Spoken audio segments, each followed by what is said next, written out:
Welcome back everyone. Today I'm going to present you an article that I found and which describes another facet of the coronavirus pandemic. This article is mainly focused on how Sweden and Netherlands have dealt with this pandemic in comparison with other European countries. Before we get started, please make sure to subscribe to my channel to see my latest videos. The World Health Organization figures confirm that widespread and authoritarian isolation is a disaster. Sweden and the Netherlands are examples to prove this. Comparisons of the evolution of Sweden and the Netherlands against the forecasts of the Imperial College London and the economic and health outcomes of the blindly isolated large southern European countries make it possible to verify the predictions of the English epidemiologist Ferguson and assess the catastrophic effects of isolation. In the UK, epidemiologist Anchor Ferguson predicted in the spring that if Sweden did not isolate itself, it would have 70,000 deaths from Covid-19. Sweden has not isolated itself. By October 20th, 2020, the epidemic has killed 5,922 people in Sweden. Thus, we can see an overestimation of 1,200%. Anchor Ferguson also predicted that without isolation, the Netherlands would register 100,000 victims. The Dutch refused to isolate and had only 6,804 deaths by October 21st, 2020.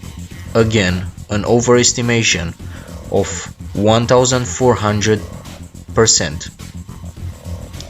These huge overestimations of risk are a constant in Ferguson's predictions, as evidenced by his previous projections of foot and mouth disease, mad cow disease, H1N1 flu, and Ebola.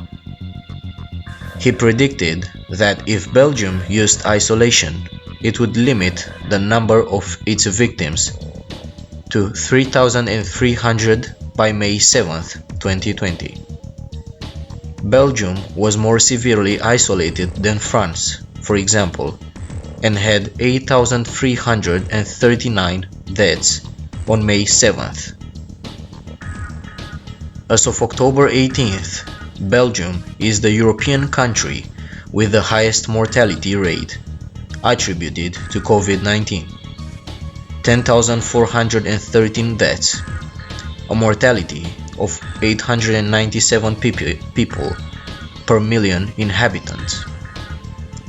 The data reported by the World Health Organization show that Ferguson's predictions and conclusion were false. In all countries that adhered only to the general closure, the analysis of trends shows that the rate of contamination has never been reduced. In France, before isolation, the time for the number of infections to double was 5 days.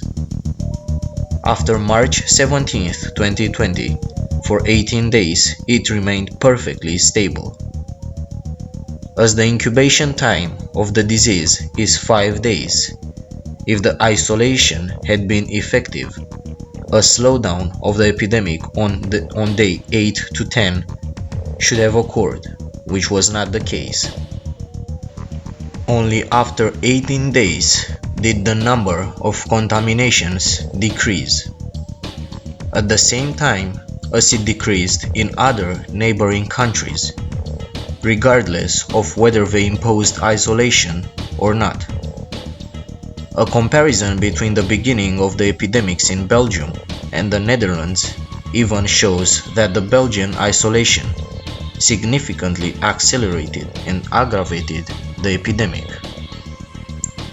Germany, which did not use this medieval method but practiced quarantine, separating those infected from the healthy population, slowed the epidemic better than those who blindly isolated it.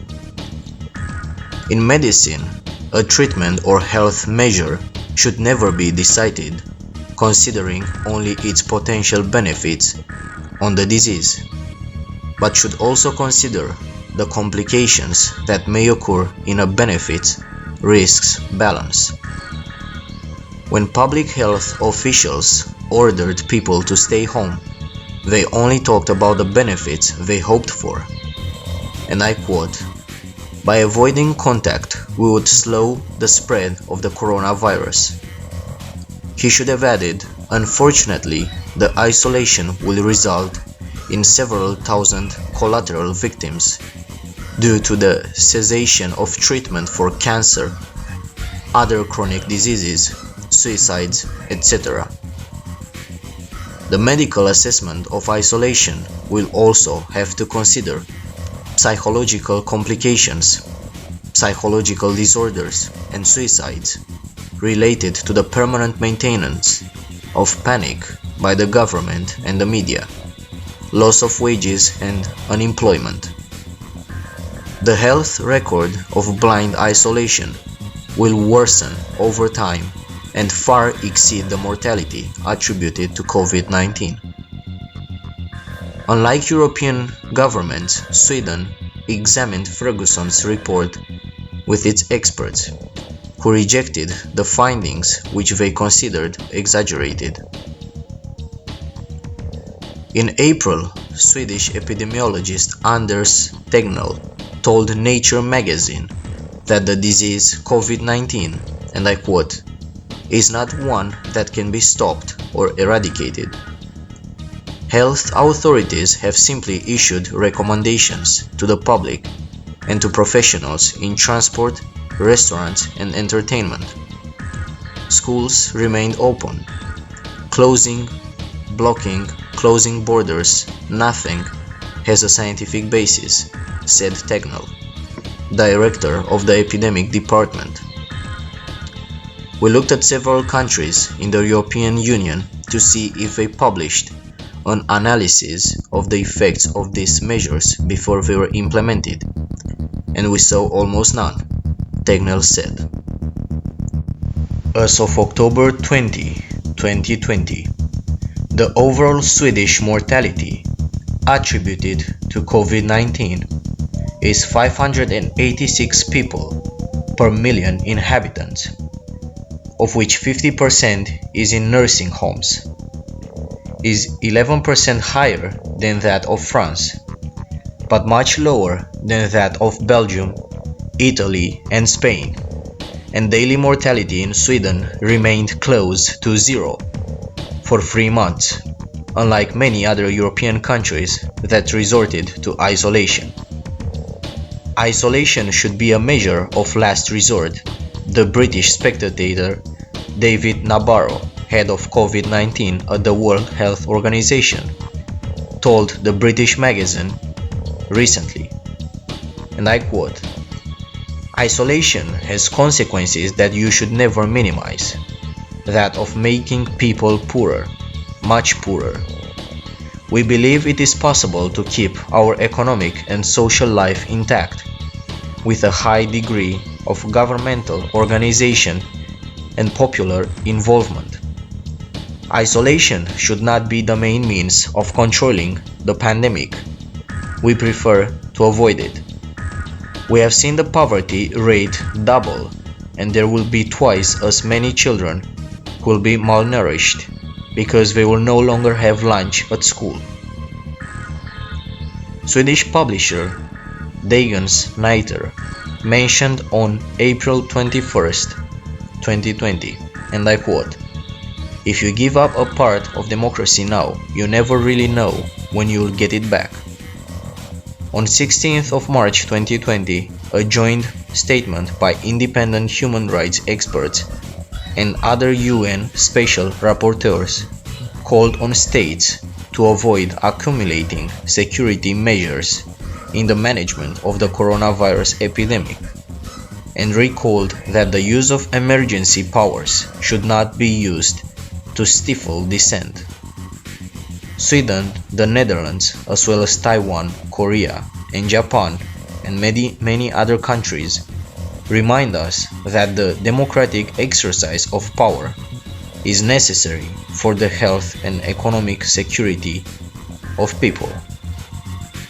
Well, this was all for today. So if you liked my video, please make sure to subscribe to my channel and press the bell button to turn on the notifications for my latest videos. Thank you very much. Have a nice day.